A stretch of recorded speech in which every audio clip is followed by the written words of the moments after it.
오늘 말씀의 제목은 감사로 드리는 찬송입니다.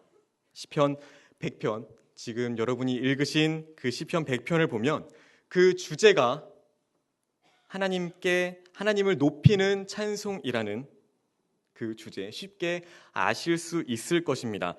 대개 보면 하나님을 찬송하는 문제, 그 문제를 우리가 그냥 쉽게 늘 노래하던 것처럼 그렇게 생각하는 경향이 있습니다. 물론 찬송은 노래입니다. 하지만 찬송을 단순히 그냥 세상에서의 노래와 같이 그런 노래로만 생각해서는 안 될 것입니다. 중요한 것은 그 노래를 하게 만드는, 또한 노래를 하는 이유에 있기 때문입니다. 찬송은 하나님을 향한 내 마음에 담겨 있는 것이 표현되는 것이라고 할 수 있습니다. 그래서 우리의 심령에 하나님에 대한 무엇이 담겨져 있는가가 중요합니다. 여기에 먼저 초점을 두고 찬송에 대해서 생각해 보려고 합니다. 1절에 보면 온 땅이여 여호와께 즐거운 찬송을 부를지어다 라고 말합니다. 시편에서 흔히 볼 수 있는 구절입니다. 또한 특별히 의미가 없다고 생각될 수 있는, 그냥 마치 후렴구처럼 그런 평범한 내용의 구절입니다. 그렇기 때문에 그냥 흘러 지나갈 수도 있습니다. 하지만 하나님을 찬양하는 문제, 이 문제에 있어서는 1절의 내용부터 큰 걸림돌로 다가오게 됩니다. 여러분은 하나님께 즐거운 찬송을 부르실 수 있습니까? 우리 상식대로 하자면 즐거운 찬송을 부르기 위해서는 무엇보다 우리의 기분이 좋아야 합니다. 그리고 그 기분이 좋으려면 무언가 좋은 일이 있어야 합니다. 그렇게 보면 즐거운 찬송을 부르는 것, 기쁘고 좋은 일이 있을 때에만 가능하다고 할 수 있습니다. 하지만 시편 저자가 오늘 그런 의미로 우리에게 즐거운 찬송을 부르라고 하는 것이 아님을 여러분 모두 알고 계실 것입니다. 우리의 삶은 날마다 동일하지 않습니다.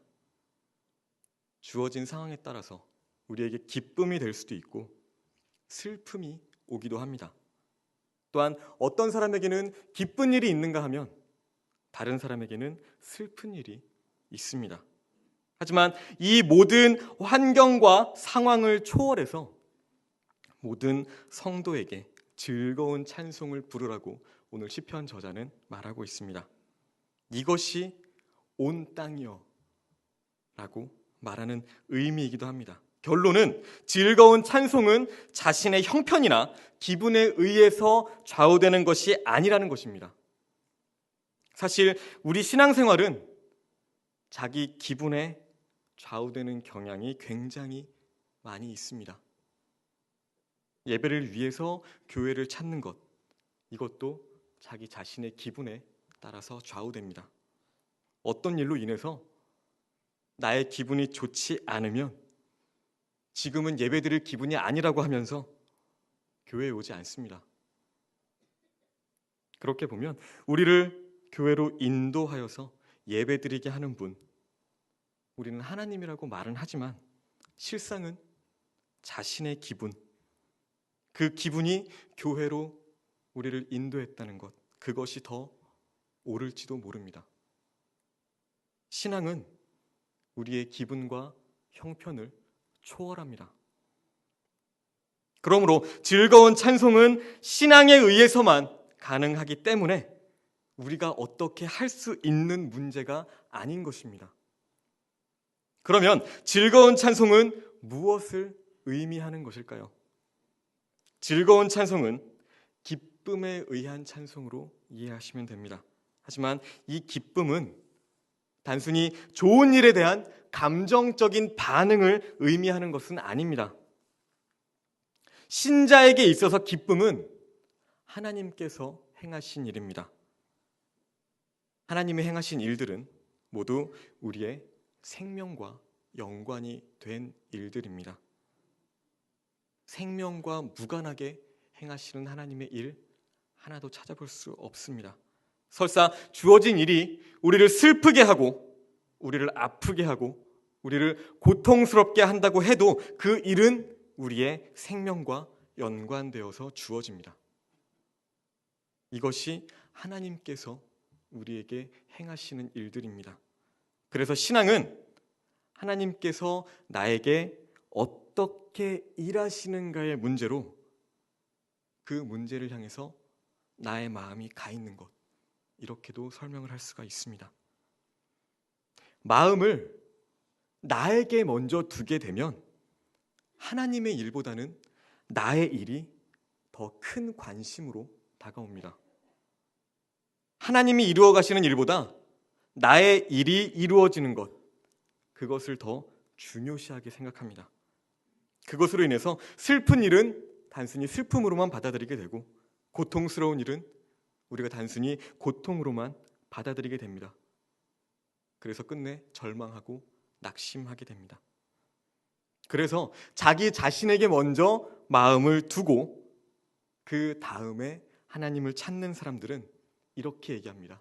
하나님, 그렇게 하지 마시고 이렇게 해주십시오. 그렇게 자기의 완악함을 나타냅니다.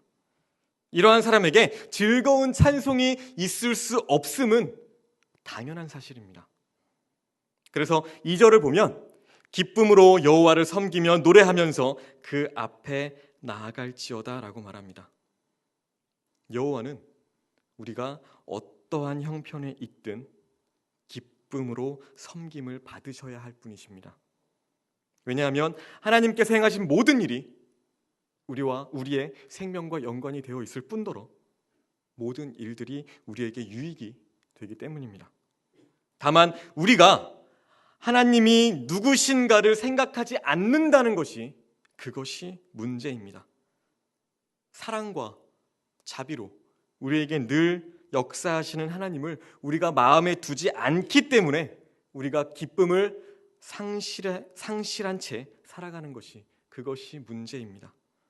늘 하나님의 사랑에 의해서 우리가 살아가고 있음에도 불구하고 내 자신이 처한 그 형편만을 생각하는 것, 그것 때문에 우리는 하나님의 사랑을 놓치면서 살아갑니다.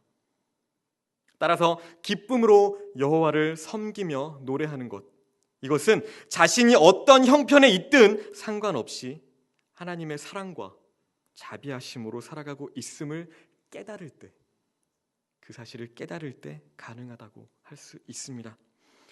3절을 보면 여호와가 우리 하나님이신 줄 너희는 알지어다. 그는 우리를 지으시니요 우리는 그의 것이니 그의 백성이요 그의 기르시는 양이로다 라고 말합니다. 신자가 하나님께 즐거운 찬송을 부르고 기쁨으로 하나님을 섬겨야 할 이유는 하나님이 우리를 지으셨기 때문입니다.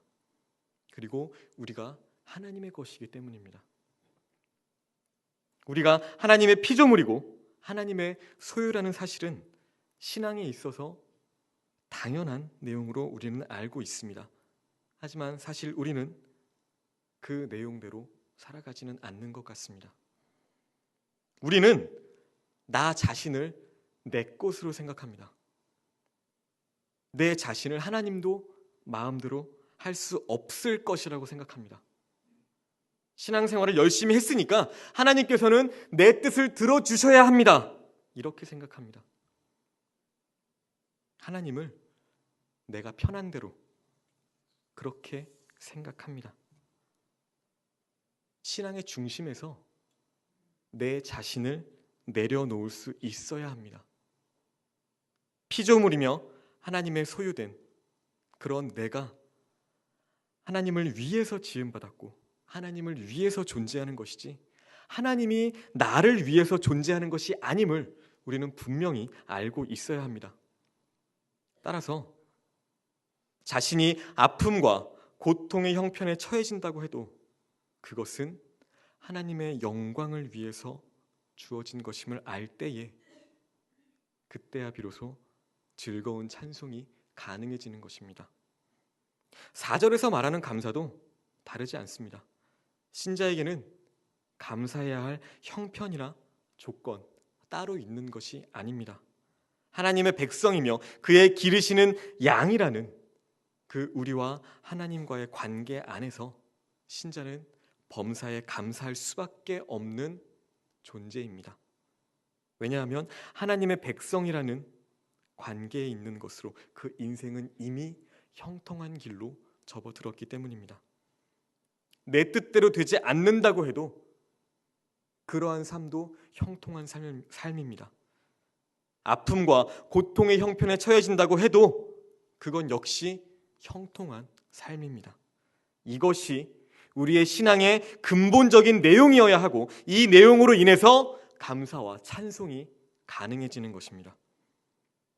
그러므로 하나님의 힘을 빌려서 자신이 원하는 인생으로 만들고자 하는 의도로 하나님을 섬기는 사람들에게 감사와 찬송은 기대할 수 없는 것입니다.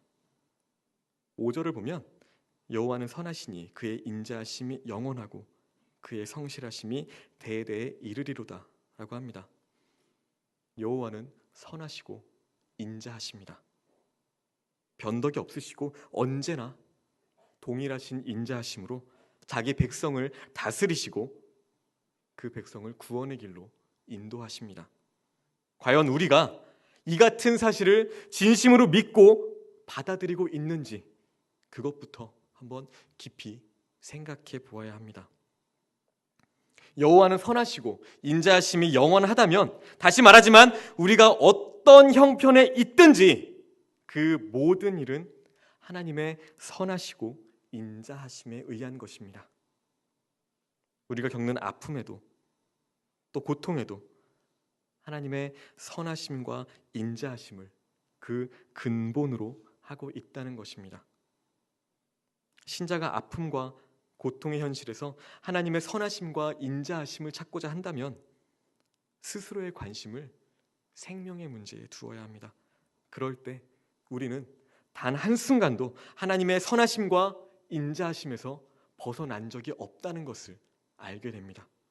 그리고 아픔과 고통의 일까지도 우리에게 유익으로 다가온다는 것을 알게 될 때에 우리는 범사에 감사할 수 있게 됩니다.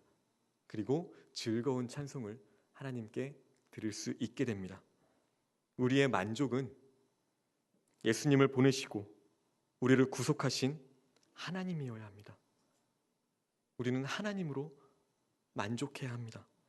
이 만족이 있으므로 감사와 함께 즐거운 찬송이 가능한 것입니다. 말씀을 맺겠습니다. 오늘 주신 말씀의 주제는 어떠한 상황이든지 하나님을 높이는 찬송을 하라는 것입니다.